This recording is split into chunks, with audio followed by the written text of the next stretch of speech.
I have some gratitude in me. And it's funny because there's this syndrome that exists, and I used to always forget the name of it. And so I would call it the Delattre syndrome. And I called it the Delattre syndrome after Pierre Delattre, who was a teacher of mine between about the ages of 10 and 16, who was one of my first really strong male mentors who kind of set me on a wonderful trajectory. This was in Mexico, and he taught English at the school, and he also had this amazing Sunday school where we would always talk about different things and then go and experience them.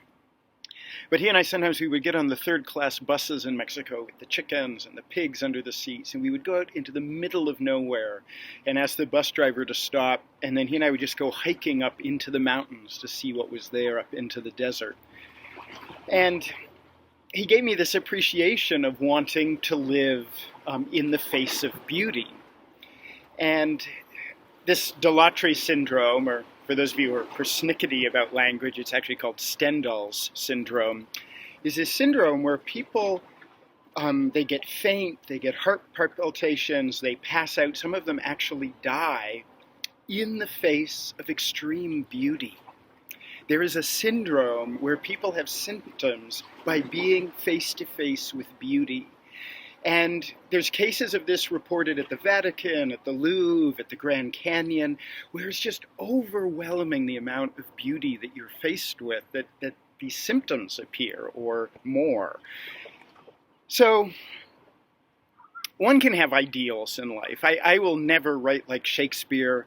I will never dance like Baryshnikov, but I can live with that ideal, that aspiration.